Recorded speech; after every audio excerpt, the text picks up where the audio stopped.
Les fantaisies de Roch Saucker. Alors sans doute, vous ne connaissez pas Saucker. C'est un personnage étonnant, captivant, que j'ai découvert sur Internet par hasard en faisant des recherches sur le récentisme. Alors la définition du mot fantaisie a plusieurs degrés. C'est l'imagination, l'originalité, l'excentricité, voire la folie. On peut dire que Roch Saucker a de l'imagination, que c'est un original, un peu excentrique, mais certainement pas fou. J'ai trouvé que fantaisie correspondait assez bien à ses constructions intellectuelles. Ce n'est donc pas là une critique fondamentalement négative. L'homme a du talent, en rhétorique tout d'abord. On ne peut qu'admirer son calme et sa prestance d'orateur. Il est capable de tenir un discours de plus d'1 heure, et même 2 parfois, sans nous raser et sans qu'on perde le fil de sa démonstration. Voilà pour les compliments. Concernant les reproches, difficile d'agréer tous les arguments historiques qu'il met en avant, surtout quand on est historien. Saucker cultive aussi l'art de caresser dans le sens du poil les conspirationnistes de tous bords à propos de toutes sortes de sujets. Au début de la plupart de ses interventions, il cite une phrase attribuée à Napoléon Ier. « L'histoire est une suite de mensonges sur lesquels nous sommes tous d'accord. » Et l'empereur a confirmé sa première impression par « La vérité historique est souvent une fable convenue. » Qu'est-ce que l'histoire, sinon une fable sur laquelle tout le monde est d'accord? Voilà ce que disait l'empereur. Et il conclut même que le plus sûr moyen d'être cru, c'est de rendre la vérité incroyable.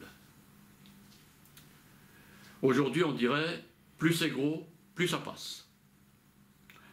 Ce qui n'apparaît pas faux quand on voit le contenu de la presse actuelle et les mensonges quotidiens qu'elle diffuse. Attention, je n'ai pas dit que tout est tromperie et que les journalistes sont tous des menteurs patentés.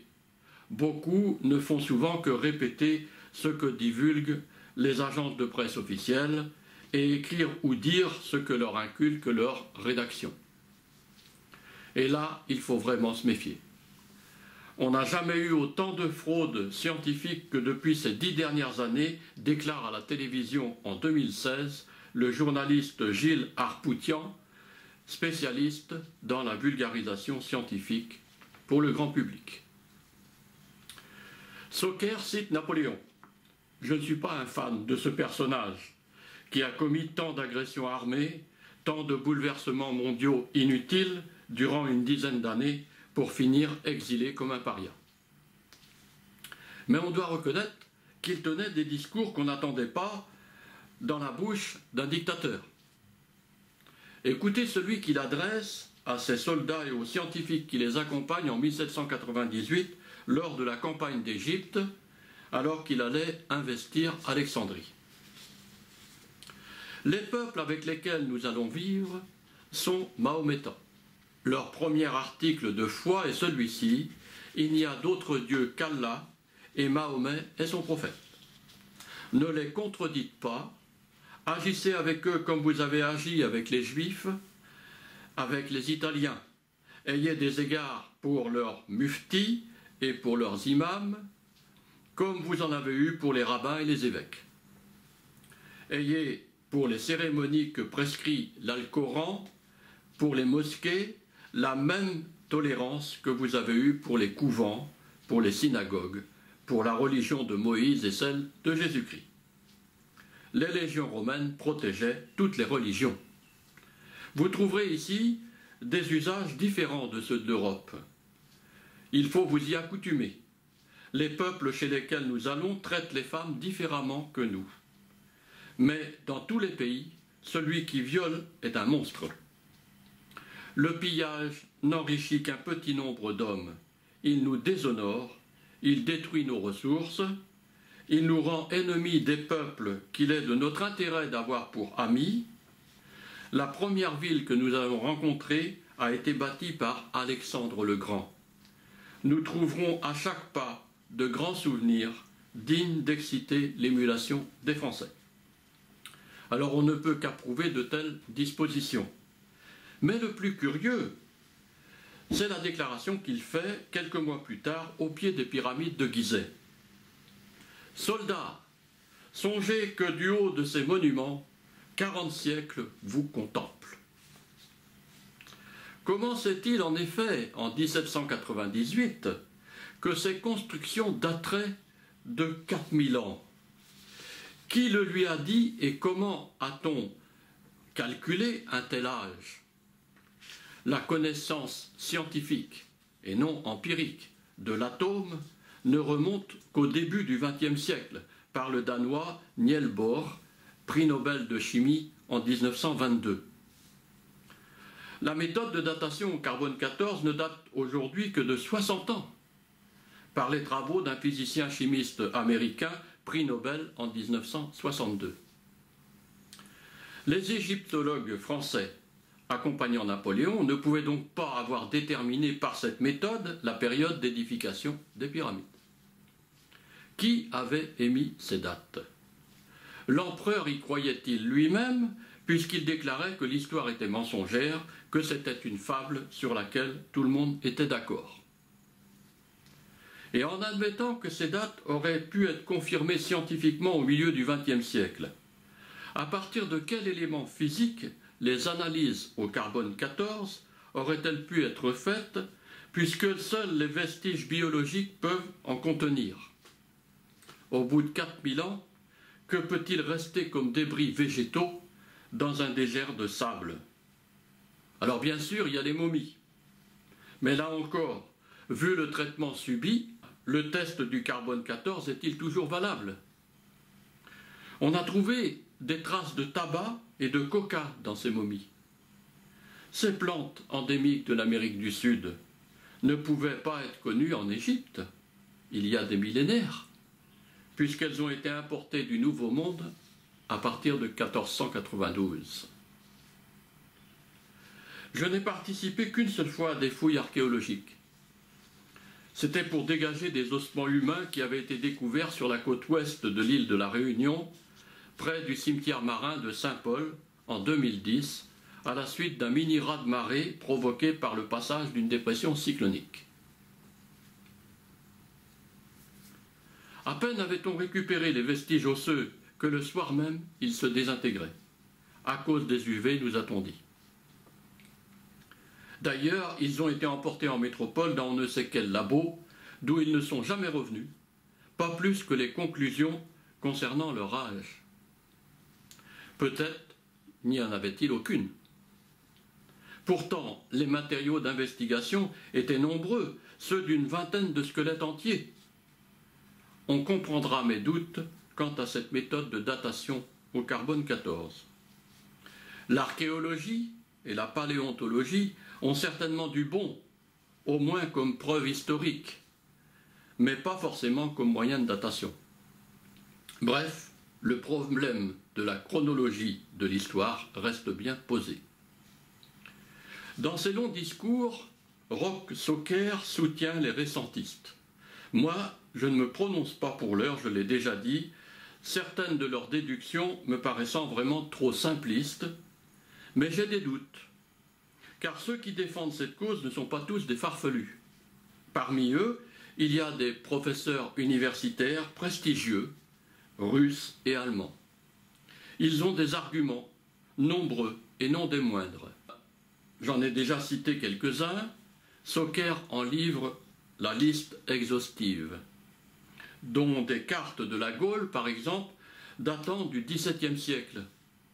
Elles semblent avoir été réalisées comme si cette appellation était encore courante à l'époque moderne, alors que selon les historiographes, la France existait déjà depuis plus d'un millénaire. Les Celtes n'avaient-ils pas disparu dès le 1er siècle de notre ère pour devenir des Romains, selon le célèbre Christian Goudineau, professeur émérite au Collège de France, titulaire de la chaire des Antiquités nationales et prétendu plus grand spécialiste de la Gaule? Pour lui, dès l'an 50, plus aucun habitant de la Gaule ne se disait celte. Tout le monde en Hexagonie était devenu romain. Bon, à l'évidence, il se trompait, puisque même ses collègues historiens, particulièrement des Bretons, ont démenti cette affirmation. Je leur ai emboîté le pas dans ma thèse d'histoire, la part celtique dans l'héritage culturel et politique des comptoirs français de l'océan Indien, paru aux éditions Orphie sous le titre « L'héritage celtique dans l'océan Indien ». À l'évidence, il n'y a pas eu de rupture entre les Celtes anciens et ceux d'aujourd'hui que l'on retrouve en Bretagne, en Irlande, en Écosse, etc. Si les Celtes semblent disparaître à l'époque médiévale pour réapparaître à l'époque contemporaine, ne serait-ce pas qu'il y aurait quelques siècles en trop? On a retrouvé des villages dans le Morbihan où on utilisait encore l'araire médiéval dans les années 1960. Comment imaginer qu'il n'y aurait eu dans certaines fermes aucune adaptation à l'évolution technique agricole en plus de 1000 ans? Beaucoup de villages restaient isolés, certes, mais pas toute l'année. Et le partage communautaire y était vital, surtout en Bretagne, où il a permis le maintien d'une culture celtique vivante et riche. D'où pourrait provenir le patrimoine musical et artistique, chant et danse, si prégnant aujourd'hui, si ce n'est des générations antérieures. J'ai bien dit que je ne considérais pas Rock-Soker comme un déséquilibré, ce qui ne veut pas dire que je ne trouve pas certaines de ces théories complètement farfelues. Celle de la Terre ni plate ni sphérique, par exemple, ou celle du complot de la NASA pour cacher ça à l'humanité, ou encore celle de la Terre creuse, de la matrice artificielle, de notre civilisation qui n'aurait que 1000 ans, et j'en passe. Inutile que je m'étende sur ces élucubrations tant elles apparaissent incohérentes. Pour le reste, on est bien obligé de se poser des questions. Pourquoi les Égyptiens de l'Antiquité, les Grecs et les Romains, et d'autres anciennes civilisations ont-ils construit leurs monuments en pierre? Et quels monuments? Alors qu'au début du Moyen-Âge, on cesse brusquement de tailler les roches pour édifier des trucs en bois, dont on n'a plus aucun vestige naturellement, à part des soubassements et des emplacements de trous de poteaux. Et pourquoi, au milieu du Moyen-Âge, tout d'un coup, les hommes se mettent à reprendre leur burin pour tailler des pierres et édifier de formidables châteaux forts et de splendides cathédrales un peu plus tard? Ne serait-ce pas parce qu'il y aurait quelques siècles en trop? Oh, je ne dis pas 1000 ans, comme certains ultra-récentistes, mais 200 ou 300. Cela signifierait que les premiers historiens ayant décrit le passé auraient menti, direz-vous. C'est possible, mais pas toujours volontairement. Il est bien possible que quelques-uns ont écrit ce qui leur passait par la tête, comme Grégoire de Tours, par exemple, quand il voulait raconter l'histoire des premiers rois francs. Et puis après tout, peut-être que le Grégoire, il avait en partie raison. On situe son existence de 539 à 594. Il aurait été évêque de Tours. Que représente cette attribution à une époque où la chrétienté vient à peine d'être installée? Mais, nuance, ce n'est pas lui qui a fixé ces dates, mais des moines de la Renaissance quelques 1000 ans plus tard. Enfin, selon leurs calculs, en recopiant, soi-disant, son histoire des Francs. Parce qu'on n'a aucune trace de l'original. Et ces moines-là, il est possible qu'ils aient menti, en augmentant le nombre de siècles, afin de donner plus de grandeur à leur église chrétienne. Plus une religion a de l'ancienneté, plus elle apparaît durable et authentique, non? Trop jeune, elle aurait ressemblé à une secte. Lorsque j'ai fait ma recherche doctorale, j'ai été étonné de témoignages d'ecclésiastiques du XVIIe siècle trouvant que la religion chrétienne, dans l'ouest de la France, leur semblait jeune. Les populations n'en étaient quasiment pas instruites, à tel point qu'il fallut des missions durable d'évangélisation pour les rechristianiser. Alors les prêtres disent rechristianiser, mais sans doute ne l'avait-elle jamais été, ayant conservé des rites païens liés au druidisme. Vous trouverez des preuves de tout ça dans ma thèse d'histoire, et elles sont très nombreuses. En plein XVIIe siècle, des réminiscences de la religion druidique, vous ne trouvez pas ça bizarre, vous? Et s'il y avait quelques siècles en trop dans cette histoire de France-là, avouez qu'il y a de quoi se poser des questions. C'est justement ce que je fais, et c'est ce qui m'a amené à découvrir les thèses récentistes il y a quelques années, et maintenant les discours de Roch Saucker. Voilà, vous savez ce que je pense. Mais attention, inutile d'aller dire partout que je suis récentiste. Je vous l'ai déjà dit, pour l'heure, je ne me prononce pas, même si je ne rejette pas toutes ces théories non plus. J'ai des doutes sur la chronologie officielle. Et croyez-moi, il y a de quoi en avoir quand on est un docteur en histoire, indépendant, donc honnête. Oui, parce que quand on est dépendant d'une institution, sous la coupe de quelques mentors afin de réussir une carrière universitaire, il est difficile, voire impossible, de remettre en cause leur vérité indiscutable. Et c'est bien là ce qui ne va pas dans notre société. Le professeur Raoult en a si souvent porté l'accusation durant cette malheureuse affaire du Covid-19.